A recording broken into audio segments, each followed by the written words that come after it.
एक सामान्य व्यक्ति के मन में कई बार ये सवाल आता है कि मैं पैदा क्यों हुआ हूँ, मेरे जीवन का क्या उद्देश्य है, तो उस व्यक्ति को किस तरीके से जवाब दिया जाए? देखो, ठीक है, सवाल तो आता है, अच्छी बात है, और सवाल के साथ ईमानदारी नहीं आती। तो जो व्यक्ति पूछ रहा है कि भाई मैं क्यों पैदा हुआ, तो व्यवहारिक तल पे उसका जवाब है कि भाई ऐसा है, दो लोगों ने आपस में संभोग किया, मेल फीमेल एग और शुक्राणु मिलते हैं तो बच्चा पैदा हो जाता है। सीधा सटीक जवाब है, और कोई कारण नहीं है तुम्हारे पैदा होने का। तो खामखा की व्यवहारिक तल पे तो कुछ थी, उलझाओ मत कि मैं क्यों पैदा हुआ, क्या कारण है, क्या उद्देश्य। कोई उद्देश्य नहीं है, मौज मस्ती की बात थी, कुछ मनोकामनाएं थी, किसी को वंश आगे बढ़ाना था, किसी को बच्चे खिलाने का प्लेजर चाहिए था, तो उन्होंने तुम्हें पैदा कर दिया। इससे आगे की कोई बात नहीं है भाई, व्यवहारिक तल पे तो इतनी बात है। अगर आप ध्यान से देखोगे, आपने जो भी अपनी पहचान रखी हुई है वो किसी दूसरी वस्तु पे आश्रित है, वो किसी दूसरे विषय पे आश्रित है, तो वो पहचान टेम्परेरी है, नकली है। क्यों? क्योंकि जैसे ही दूसरी चीज हटेगी, मिटेगी, तुम्हारी पहचान भी मिट जाएगी। जब आपकी कोई इंडिविजुअल डिस्टिंक्ट स्टैंड अलोन पहचान है ही नहीं, तो आप हो भी क्या? क्या आप हो भी? आप कहोगे कि हम है ही नहीं, तो ये होने का आभास क्या है? बस यही अहंकार है।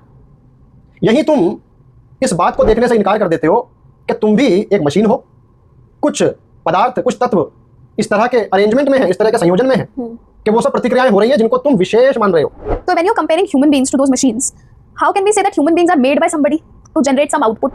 Nobody is making nobody. कि तुम इंफीरियर हो, मैं सुपीरियर हूं, इसको भी शास्त्रों में सूक्ष्म घमंड बोला गया है, जिसको अहंकार नामकरण किया गया है। यही सबसे पहला घमंड है कि तुम विशेष हो। तुम विशेष नहीं हो, तुम डिफरेंट हो, डिफरेंट। सूक्ष्मता में भी जाना सीखो, वास्तविकता में भी घुसना सीखो। व्यवहारिक तल के चपेटे में आ जाओगे तो दुख पाओगे। जियो व्यवहारिक तल पे, पर तमीज पारमार्थिक तल से ले लो। कोई भी स्पीशीज में अहंकार वाला जो भाव है कि मैं एग्जिस्ट करता हूँ या मैं हूँ, वो किसी स्पीशीज में नहीं। बाकी सारी स्पीशीज नॉर्मली बिहेव कर रही हैं, निष्काम कर्म कर रही हैं, अपना जीवन जी रही हैं, जा रही हैं।